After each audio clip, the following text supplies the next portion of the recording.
Hello बच्चों, तो आज की क्लास काफ़ी इंटरेस्टिंग होने वाली है। आज हम लोग 13.3 के बारे में बात करेंगे। क्लियर है ना? Yes sir. आप लोगों ने 13.1 और 13.2 के क्वेश्चन से कर लिए? Yes sir. ठीक है, चलो तो शुरू करते हैं। तो ध्यान से देखें, आज हम लोग पढ़ने वाले बेटा, ध्यान से सुनेंगे, नोट डाउन करेंगे। The law of total probability. ध्यान दीजिए, आज के क्लास में पहला यूनिट है जिसको हमें डिस्कस करना है, the law of total probability. ठीक है, और इससे बेटा एक थ्योरम आप कनेक्ट करोगे, बेस थ्योरम, जो आपके सिलेबस का सबसे मेन टॉपिक है।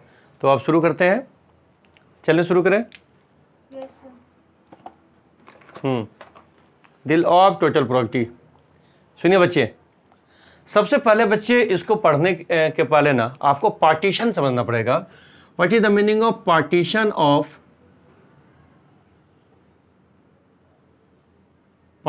Sample space. ध्यान से सुनिए बच्चे, मैं स्टार्टिंग से बोल रहा हूं कि अगर आप कोई भी रैंडम एक्सपेरिमेंट, ठीक है, करोगे, आप किसी भी रैंडम एक्सपेरिमेंट से क्या करोगे, सैंपल स्पेस निकालोगे, राइट। जैसे सपोज करो कि एक डाई ले लेते हैं, ठीक है, और एक डाई को हम थ्रो करेंगे, ठीक है बेटा, और एक डाई को अगर आप थ्रो करोगे, क्लियर है, तो क्या आएगा, सैंपल स्पेस, है ना। तो सैंपल स्पेस आपको मिला S बराबर 1, 2, 3, 4, 5, 6, ठीक है। They all are possible outcomes of the random experiment. अब ध्यान से देखो, सपोज करो कि मैं यहाँ पर कुछ इवेंट लिख रहा हूँ। जैसे सपोज करो कि इवेंट ए लिखा, गेटिंग 2, 4, 5, 6। बी इवेंट हमने लिखा, देखो ध्यान देना, 1, 3, 5। अब पहले देखो मैंने क्या लिखा। सपोज करो कि इवेंट ए और इवेंट बी को मैंने डिफाइन किया है, ठीक है। These 3 are outcomes. तो एक्चुअली ये है क्या, इवेंट नंबर बोल सकते हो।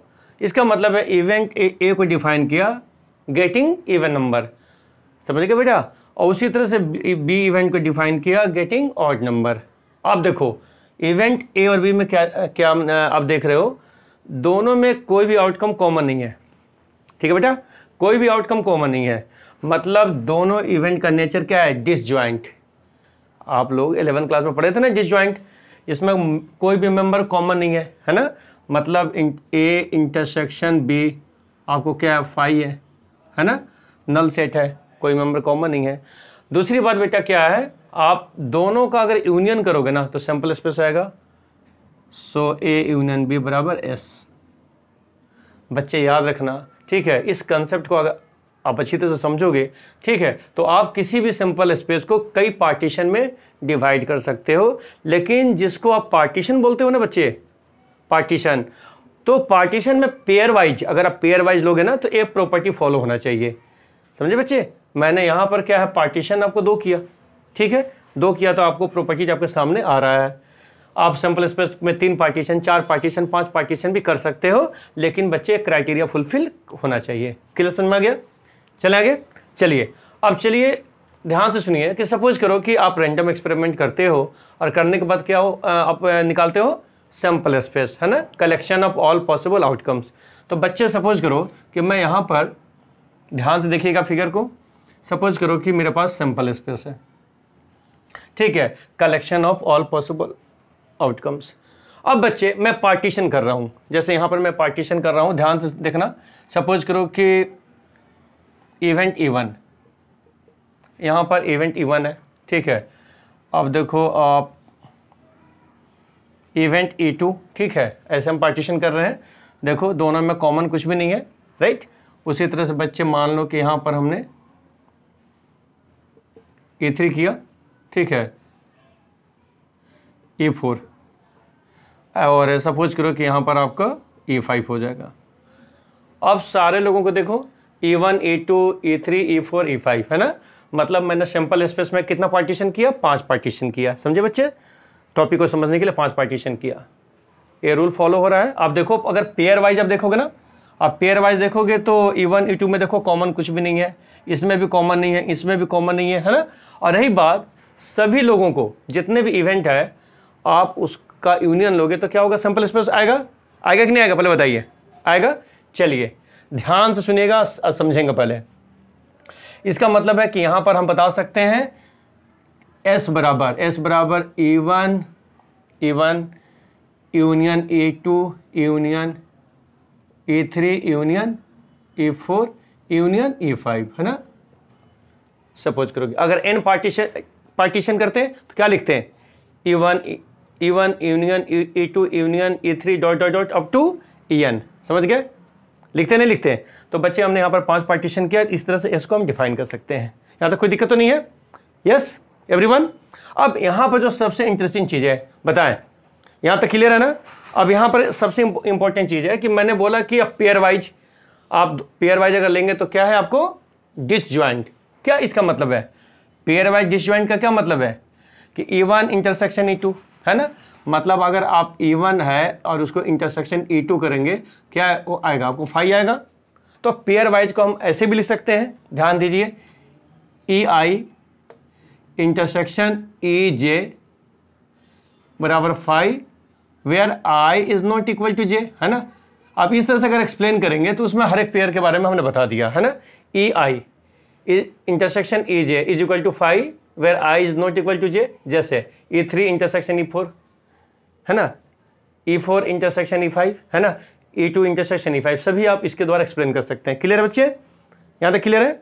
चलिए, है ना, एक्सप्लेन करने का तरीका है, इस तरह से मतलब चीज़ों को बता सकते हो, है ना बेटा। अच्छा, अब यहाँ पर एक इंटरेस्टिंग चीज़ है, ध्यान दीजिएगा।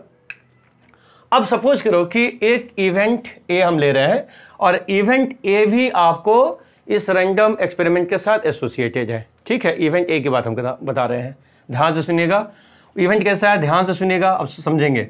सपोज करेंगे कि आप इस तरह से आप इसको समझो, ध्यान से सुनिए। दिस इज इवेंट ए, ठीक है। There is another event A which is also associated with the random experiment. मतलब जो एक्सपेरिमेंट हम कर रहे हैं, है ना, जिसके अंदर हम सैंपल स्पेस डिफाइन किए हैं, बाकी हमने पार्टीशन किया, उसी एक्सपेरिमेंट के साथ बेटा इवेंट ए कनेक्टेड है। क्लियर हो गया, यहाँ तक क्लियर है। अच्छा, अब इस फिगर को देखें, समझे पहले। अब मुझे बताओ, यहां पर देखो ए है आपके पास, है ना। ए किसका सबसेट है, सैंपल स्पेस का सबसेट है, ये तो पता चल गया ना। इसी सैंपल स्पेस का एक पार्ट है ए, है ना। तो हम इसको इस तरह से लिख सकते हैं, ए को हम लिख सकते हैं ए बराबर ए इंटरसेक्शन एस, है ना। ए इंटरसेक्शन एस लिख सकते हो ना, ए और एस का इंटरसेक्शन ए है, क्योंकि ए आपको एस का सबसेट है, लिख सकते हो। और बच्चे यहाँ पर देखो, ध्यान दीजिए, ए इंटरसेक्शन एस को हमने यहाँ पे डिफाइन किया था। एस का मतलब क्या है, सारे पार्टीशन का यूनियन, है ना। तो अभी हमने यहाँ पर कितने पार्टीशन लिया है, कितना लिया बच्चे, 5 पार्टीशन लिया है। तो हम लिख सकते हैं E1, आगे बोलिए, union E2 union E3 union E4 union E5, है ना। आप इसको समझाने के लिए मैंने 5 पार्टीशन किया, आप 3 पार्टीशन भी लेकर समझ सकते हैं, है ना। चलिए बच्चे, अब इसको हम रूल ऑफ डिस्ट्रीब्यूशन, है ना, आपको मालूम ही होगा। तो हम लिख सकते हैं ए इंटरसेक्शन E1, ठीक है, यूनियन, आगे बोलिए, ए इंटरसेक्शन E2, फिर आप union A intersection E3 union A intersection E4, आगे यूनियन ए इंटरसेक्शन E5, है ना। मैंने आपको इस तरह से डिस्ट्रीब्यूटिव लॉ के द्वारा हम आगे चीज़ें को एक्सप्लेन हमने किया यहाँ पर। अब ध्यान से देखो, समझो बच्चे, यहाँ पर अब ध्यान से देखोगे, ठीक है। पहले तो तुम यहाँ पर देखो, E1 E2 E3 E4 E5 के बारे में तो क्लियर है ना, ठीक है। ये सारे इवेंट क्या है, पेयर वाइज डिसजॉइंट है। क्या बेटा, पेयर वाइज डिसजॉइंट है, समझ में आ रहा है मेरी बात। अब यहाँ पर तुम देखो, ए इंटरसेक्शन E1 को देखो, क्या है, A intersection E1, A intersection E1 देखो, ध्यान से देखना, यहाँ पर दिस पोर्शन इज, ठीक है, this portion is common to A and E1, right. तो ए इंटरसेक्शन E1 किसका सबसेट है, E1 का सबसेट है, मानते हो इस बात को, राइट। ए इंटरसेक्शन E1 किसका सबसेट है, E1 का। उसी तरह से बच्चे देखिए, ए इंटरसेक्शन E2, ए इंटरसेक्शन E2 देख रहे हैं, हाँ जी,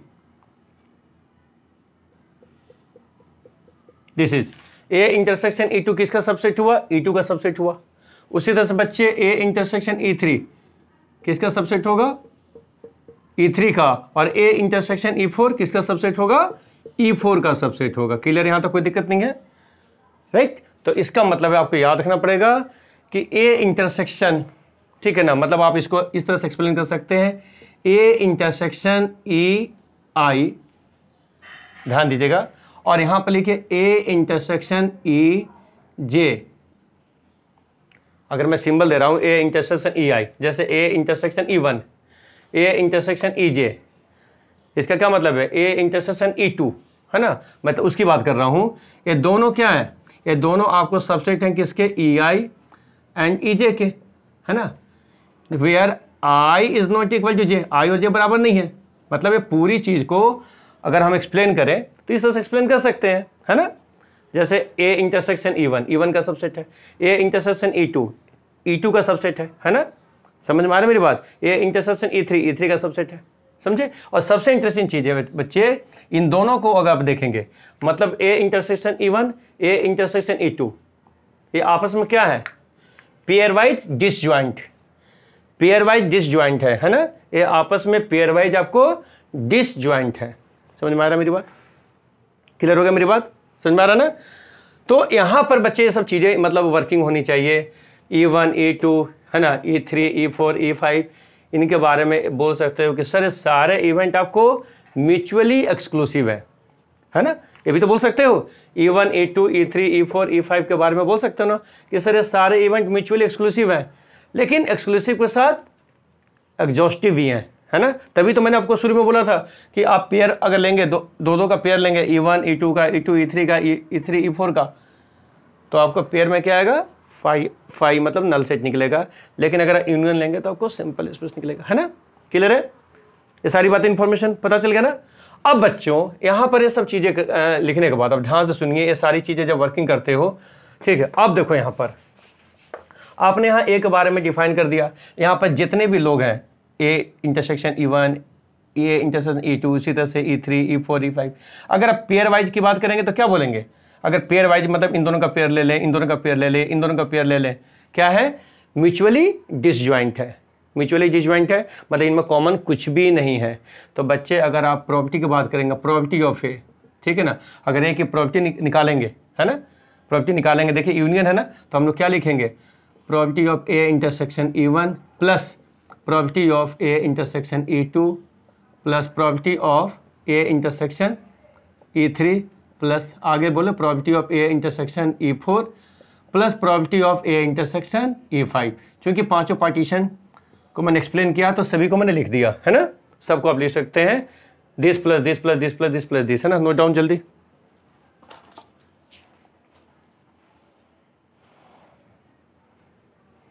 चला आगे, नोट कर लिए। तो बच्चे अब यहां पर है, यहां पर जब आप पहुंचते हो, अब आपको अच्छी तरह से मालूम है कि आपने पढ़ा है क्या? मल्टीप्लिकेशन थ्योरम पढ़ा है ना आपने, मल्टीप्लिकेशन रूल ऑफ प्रॉपर्टी। अब बताओ कि अगर मल्टीप्लिकेशन रूल ऑफ प्रॉपर्टी का मल्टीप्लिकेशन रूल मैंने जो पढ़ाया था 13.2 के अंदर, 13.2 पढ़ाते समय, बच्चे इस रूल को अगर आप अप्लाई करेंगे इन चारों मतलब इन पांचों प्लेस पर, ठीक है, हर एक जगह आप अप्लाई करें जो आप पिछले क्लास में पढ़े थे, तो क्या लिख सकते हैं? ध्यान से देखिए, तो मैं आपको ऊपर एक्सप्लेन कर रहा हूं। प्रॉपर्टी ऑफ ए बराबर, ध्यान से सुनिएगा, मल्टीप्लिकेशन रूल हम अप्लाई कर रहे हैं property of A intersection E1 में, तो हम इसको लिख सकते हैं property of E1 into property of A by E1। ध्यान से देखिए, है ना, ए इंटरसेक्शन E1 को मैं ऐसे लिख सकता हूं। उसी तरह से बच्चे यहां पर ए इंटरसेक्शन E2 को लेकर अप्लाई करेंगे property of E2 into property of A by E2। समझ में आ रहा है मेरी बात? प्लस डॉट डॉट डॉट चलते जाएगा, और property of E5 into property of A by E5, है ना। मतलब जितने पार्ट हैं, जितने पार्टीशन है, सबके लिए आप लिख सकते हो, है ना। जहाँ तक एक्सप्लेन करने की बात है मैं दोबारा बता रहा हूँ, इसके बारे में आप पूरी तरह से पढ़ चुके हो। प्रॉपर्टी ऑफ E1 एंड है ना, and property of A if E1 is occurred, है ना, probability of A if even है अकर्ड, इवन हो चुका है। इस तरह से आपने फॉलो कर लिया। तो बच्चे यहाँ पर ये जो निकल के आ रहा ना, इसी को हम मैथ में बोलते हैं रूल ऑफ टोटल प्रोबेबिलिटी। ये रूल ऑफ टोटल प्रोबेबिलिटी कहलाता है बच्चे, ठीक है ना। और 13.3 के अंदर अप्लाई होगा और उसके बाद भी आप क्वेश्चंस को बनाएंगे। बहुत बेहतरीन कंसेप्ट है, ठीक है। और इसके बेस पर आप एक मैं क्वेश्चंस मतलब बोल रहा हूँ, उसको आप समझे कि कैसे अप्लाई करोगे, है ना। अब जब क्वेश्चन बनाएंगे, क्वेश्चन बनाते बनाते आपको कुछ आइडिया लगेगा कि आखिर में रूल ऑफ टोटल प्रोबेबिलिटी कैसे अप्लाई करोगे, कैसे अप्लाई होता है, किस सिचुएशन में आपको अप्लाई करना है। सुन लो, चलो ध्यान से देखो। एक क्वेश्चन मैं ले रहा हूँ, बहुत ही बढ़िया क्वेश्चन है। सपोज करो कि एक क्लास है, देयर इज ए क्लास, है ना, ऑफ 12th क्लास, ठीक है बेटा, 12th स्टैंडर्ड में क्लास है। और सपोज करो कि एक डाटा दे रहे हैं कि 2/3 पार्ट इसके बॉयज हैं एंड रेस्ट का मतलब है 2/3 अगर बॉयज हैं तो रेस्ट कितना होगा 1 - 2/3 दैट इज 1/3 क्या होंगे, गर्ल्स होंगे। ठीक है, ध्यान से सुनो।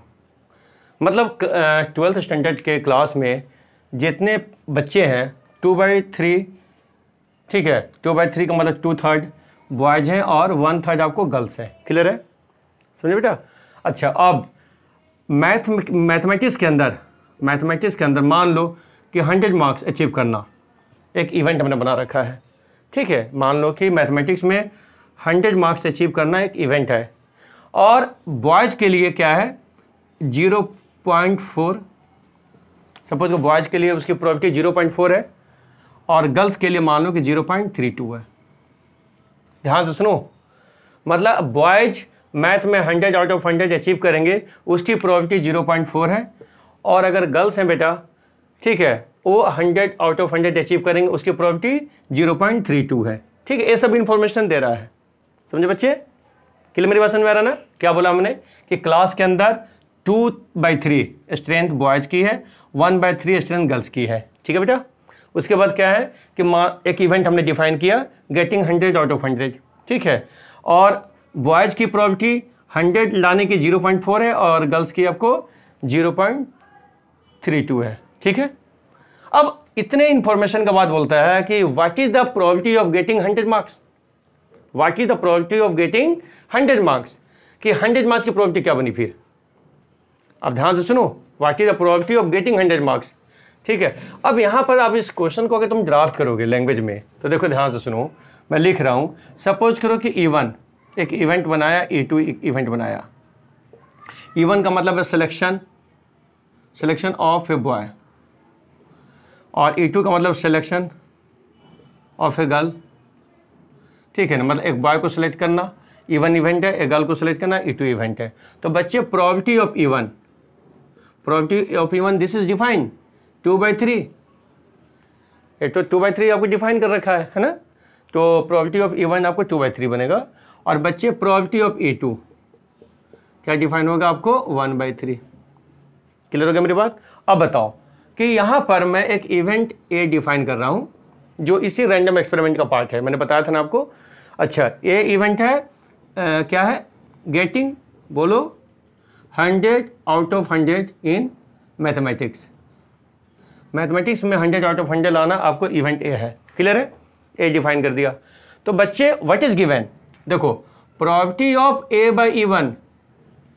अब देखो ध्यान से सुनो, मतलब probability of getting 100 out of 100 if selection is boy.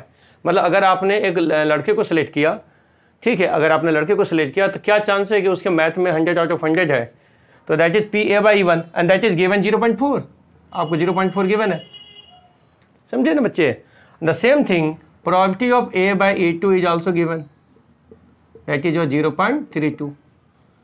So this information are given us.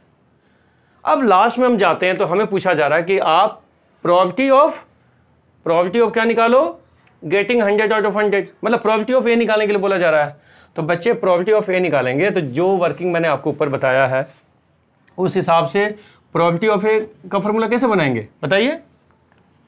Probability of E1 into probability of A by E1, है ना। This the first case. उसके बाद probability of E2 into probability of A/E2, this is the second case. समझ गए बच्चे? और information सारा आपके सामने यहाँ पर गिवन है, उस इन्फॉर्मेशन को यहाँ पर लेकर के सॉल्व कर दीजिए। क्लियर हो गया मेरी बात? तो this is all about total probability. ये टोटल प्रोबेबिलिटी है और इसी के से कनेक्टेड है आपको अगला यूनिट बेटा जो हम पढ़ने जा रहे हैं। ध्यान से सुनिए, इसको पहले नोट डाउन कीजिए, अगला यूनिट हम पढ़ाते हैं।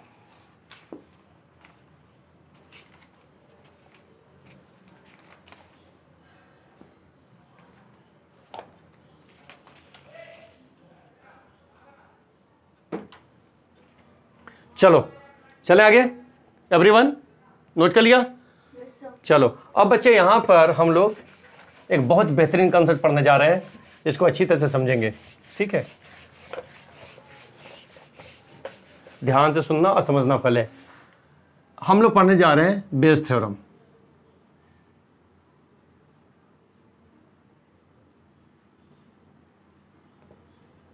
बच्चे ध्यान से सुनो, मैथमेटिक्स के अंदर one of the finest module आज की क्लास में है Bayes theorem, right. Bayes theorem जिनके नाम के साथ जुड़ा हुआ है थॉमस बेस। ठीक है, थॉमस बेस, इनका पीरियड बेटा 1702 से 1761 तक रहा है। तो थॉमस बेस साहब ने 1702 1761 के बीच में प्रॉपर्टी पर उन्होंने बहुत वर्किंग की।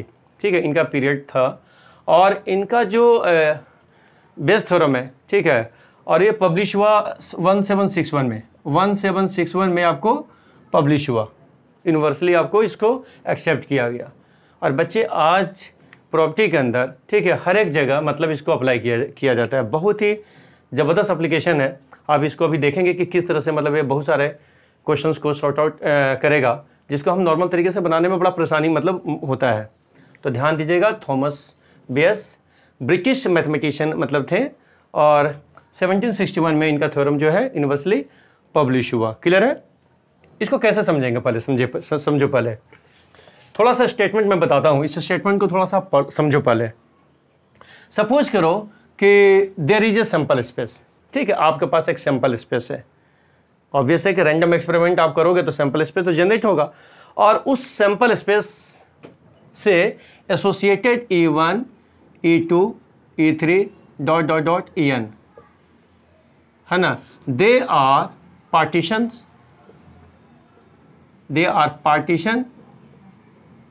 ठीक है, they are partition set of the sample space. ये आपको पार्टीशन सेट है आपको सैंपल स्पेस का। समझे में मेरी बात? मतलब आप समझ लो कि n पार्टीशन आपने किया किसी भी सैंपल स्पेस के अंदर।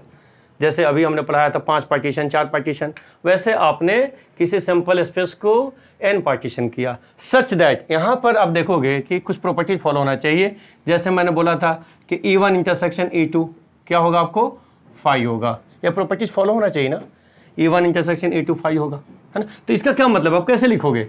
आप सभी पेयर के लिए पूरा एक्सप्लेन तो नहीं कर सकते हो, तो आप बता सकते हो कि सर EI इंटरसेक्शन EJ बराबर 5 for I not equal to J, है ना बच्चे। I और J आपको आपस में बराबर नहीं होंगे, and I comma J belongs to 1 2 3 ... clear है? यही तो है। ठीक है, तो आप पेयर वाइज आप बताओगे कि इस तरह से मतलब बातें होगी। समझ गए? और दूसरी बात क्या है बच्चे कि इन सभी का यूनियन क्या होगा, सैंपल स्पेस के बराबर होगा, राइट। मतलब S बराबर आप देखोगे E1 union E2 union E3 ... En, है ना। तो ये सारे जो पार्टीशंस हैं they all are pairwise disjoint. ये पेयर वाइज आपको डिसजॉइंट होंगे, या यूँ बोलो कि ये सारे इवेंट क्या है, म्यूचुअली एक्सक्लूसिव हैं as well as exhaustive. They all are mutually exclusive and exhaustive. Clear हो गया everyone? Now there is event A, ध्यान से सुनो, there is event A which is also associated to the random experiment. एक event A है जो आपको random experiment के साथ एसोसिएटेड है, या यूं कहो बेटा कि there is event A which is also a part of the sample space. वो सैंपल स्पेस का पार्ट है, बट जो इवेंट है ना बेटा, ए नॉन जीरो इवेंट होना चाहिए। इसका मतलब याद रखना, इस इवेंट की मतलब ऐसा होना चाहिए कि इसकी प्रोबेबिलिटी जीरो नहीं होना चाहिए। प्रोबेबिलिटी ऑफ ए जीरो होगा तो फिर आप ठीक है, इसके बारे में बात नहीं कर सकते हैं। तो ये कंडीशंस आपको दिमाग में रखो कि ये इवेंट आपको नॉन जीरो इवेंट होना चाहिए। समझ में आ रहा मेरी बात? उस सिचुएशन के अंदर, ऐसे सिचुएशन के अंदर बेस थ्योरम क्या एक्सप्लेन करता है? बेस थ्योरम एक्सप्लेन करता है बच्चे कि इफ प्रोबेबिलिटी ऑफ, ध्यान से सुनिए मैं सिंबल लिख रहा हूं, E I by A, probability of E I by A निकालना चाहते हो तो that is equal to probability of E I into probability of A by E I divided by sigma of probability of E I into probability of A by E I, where I बराबर 1 से start करके आपको n तक ले जा सकते हो। अब इसको थोड़ा सा इसमें परेशान मत हो कि ये क्या चीज़ है, ठीक है, इसको ध्यान से देखोगे तो बहुत सिंपल चीज़ है, ठीक है, समझ में आ रहा है मेरी बात? इसको ध्यान से वॉच करो, ठीक है, और बाकी जो चीज़ें हम जो बोल रहे हैं आप इसको समझो, इसको पहले नोट करो। यहाँ पर बच्चे जो सबसे इंपॉर्टेंट चीज़ है कि जो इवेंट है ना, E1, E2, E3, ठीक है, ये सारे इवेंट को ध्यान से सुनो। यहाँ पर E1, E2, E3, ये सारे इवेंट को हाइपोथेसिस बोला जाता है, हाइपोथेसिस, इसको नोट करो। This is called, they are called hypothesis. क्या बोला जाता है बच्चे? हाइपोथेसिस। और अगर प्रोबेबिलिटी ऑफ E1 या ये बोलो प्रोबेबिलिटी ऑफ E2, जितने भी लोग इनकी प्रॉपर्टी निकालोगे, ध्यान से देखो, इन प्रॉपर्टी को क्या बोला जाता है बताइए? Yes, anybody? Yes, this is called primary probability. क्या बोलते हैं बेटा? PRYRI, प्राइमरी प्रोबेबिलिटी, इसको प्राइमरी प्रोबेबिलिटी बोलते हैं, ठीक है। और जो निकालेंगे प्रोबेबिलिटी ऑफ जैसे E1 बाई ए, ठीक है, इसको बोलते हैं पोस्टेरियोरी। क्या बोलेंगे बेटा? पोस्टेरियोरी, POSTER,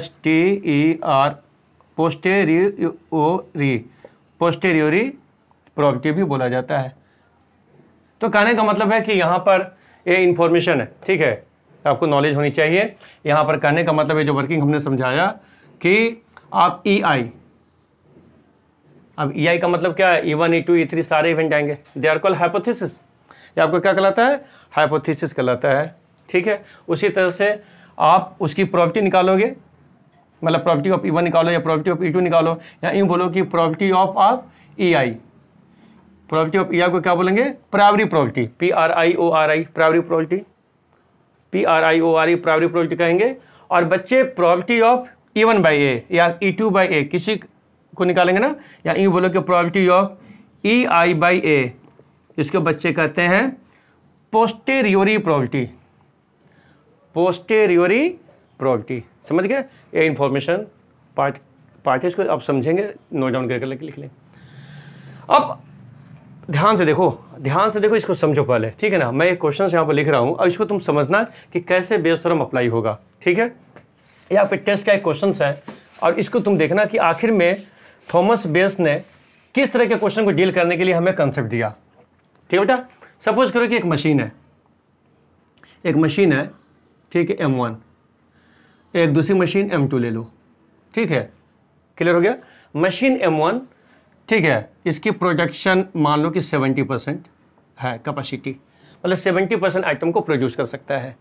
और बच्चे मशीन 2 है, इसकी प्रोडक्शन कैपेसिटी आपको 30% है, क्लियर है, समझ गए? 70% आपको प्रोडक्शन कैपेसिटी है मशीन A1 की और 30% कैपेसिटी है मशीन 2 की, M2 की। बच्चे जो आइटम है, जो प्रोडक्शन मशीन 1 और मशीन 2 कर रहे हैं ना, तो जो बल्क ऑफ आइटम्स के अंदर क्या दिखा गया कि 2% आइटम जो मशीन A1 से प्रोड्यूस हो रहा था, उसमें 2% आइटम डिफेक्टिव है। और बच्चे इसमें आप ले लो 1% आइटम आपको यहाँ से डिफेक्टिव है मशीन 2 से। देखो प्रोडक्शन हुआ तो जो बल्क ऑफ आइटम में देखा गया कि 2% आइटम डिफेक्टिव आ रहा है यहाँ पर, और यहाँ पर 1% डिफेक्टिव आ रहा है। तो अगर आप इसको देखोगे, यहाँ पर ध्यान से देखो, अगर यहाँ पर मैं बोलूँ कि मुझे probability of A by E1 निकालना है, देखो अब तुम बोलोगे probability of A by E1 का क्या मतलब है। अगर मैं इस वर्किंग को इस तरह से अगर बात करूँ कि लेट E1 एक इवेंट है, production by machine 1। E2 event आप लिख लो production by machine 2। E1 event का मतलब प्रोडक्शन बाय मशीन 1, E2 का मतलब लो प्रोडक्शन बाय मशीन 2। दोनों इवेंट को डिफाइन करो, क्लियर हो गया। और बच्चे ए इवेंट आप डिफाइन करो, गेटिंग डिफेक्टिव आइटम। तो बच्चे जो इंफॉर्मेशन मेरे पास आ रहा है यहां पर आप देखोगे, प्रोबेबिलिटी ऑफ E1 आपके सामने। प्रोबेबिलिटी E1 क्या है 70/100। प्रोबेबिलिटी ऑफ E2 क्या है बच्चे बोलो, प्रोबेबिलिटी ऑफ E2 क्या है 30/100। 2% आइटम डिफेक्टिव किसके द्वारा, मशीन फर्स्ट के द्वारा। तो probability of A/E1 this is given 2%, 2/100। Probability of A/E2 that is your 1/100। These all are information given in the question, clear है। इसका मतलब है प्रोबेबिलिटी ऑफ A/E1 और प्रोबेबिलिटी ऑफ A/E2 निकालना आसान है, क्योंकि ये इंफॉर्मेशन आपके सामने आ रहा है, ठीक है। जो यहाँ पर probability of A/E1 probability of A/E2 निकालना है। थॉमस बेस ने क्या बोला कि अगर हमें इस तरह का सिचुएशन आए, ध्यान से सुनना, इस पर्टिकुलर क्वेश्चन में बोला जाए कि जो आइटम आपका प्रोड्यूस हुआ है, आपने रैंडमली एक आइटम को पिक किया, ध्यान से सुनिएगा, रैंडमली एक आइटम को पिक किया, you found it as defective item, आपको ये डिफेक्टिव आइटम मिला और आपसे पूछा जा रहा है कि क्या चांस है, क्या प्रोबेबिलिटी है कि that item was produce by machine 1, या यूँ बोलो कि that item was produce by machine 2। समझे बच्चे, मतलब आइटम डिफेक्टिव आपको मिला, आइटम डिफेक्टिव मिला और आपसे पूछा जा रहा है कि आप बताओ कि उसकी प्रोबेबिलिटी क्या है कि वो मशीन 1 या मशीन 2 के द्वारा प्रोड्यूस हो रहा है। तो ऐसे क्वेश्चन में हम इसका रिवर्स करेंगे, इसीलिए बेटा बेयस थ्योरम को रिवर्स प्रोबेबिलिटी भी बोला जाता है। क्या बोला जाता है बच्चे, रिवर्स प्रोबेबिलिटी। समझ में आ गया बच्चे। तो इसका मतलब है यहाँ पर जो हमने आपको लिखा था, आप देखिए मैं इसको कैसे लिख रहा हूँ, ध्यान से सुनिए। कि मेरे को पूछा गया कि जो आइटम है जो आपको मिला वो डिफेक्टिव आइटम, आप बताओ कि वो मशीन 1 के द्वारा प्रोड्यूस हो रहा है, उसके क्या चांस है। तो मैं आप लिखूंगा प्रोबेबिलिटी ऑफ E1/A निकालना है ना। आपको रिवर्स है A/E1 का, है ना, समझे बच्चे। और मशीन 2 का अगर जिक्र होता तो E2/A निकालते, है ना। तो उस हिसाब से जो मैंने अभी आपको स्टेटमेंट बताया था, तो कैसे लिखेंगे, probability of E1 into probability of A/E1, समझे बच्चे, probability of E1 into probability of A/E1, right, divided by total probability लिखेंगे ना। तो प्रोबेबिलिटी ऑफ बताइए E1 into probability of A/E1 plus करेंगे ना probability of E2 into probability of A/E2। इसके आगे तो नहीं जाएंगे ना, क्योंकि पार्टीशन में आपको 2 इवेंट है, समझे बच्चे, E1 और E2, और ये आपका टॉपिक आपको ख़त्म हुआ। तो बच्चे पूरे 12th क्लास के अंदर जितने भी कंटेंट है ना, जितने भी चीज़ें आप पढ़ते हो ना, सबसे बेहतरीन मॉड्यूल आपका बेस थ्योरम है। तो मैं रिक्वेस्ट करूँगा कि आज का जो कंसेप्ट है, ठीक है, आपने समझ लिया, यस समझ लिया, ठीक है, इसको नोट डाउन कर लिया आप लोगों ने, ठीक है। और बेटा इसके क्वेश्चन आंसर को बनाएंगे, ठीक है, बना करके इसके डाउट्स को अगले क्लास में क्लियर करेंगे, ठीक है।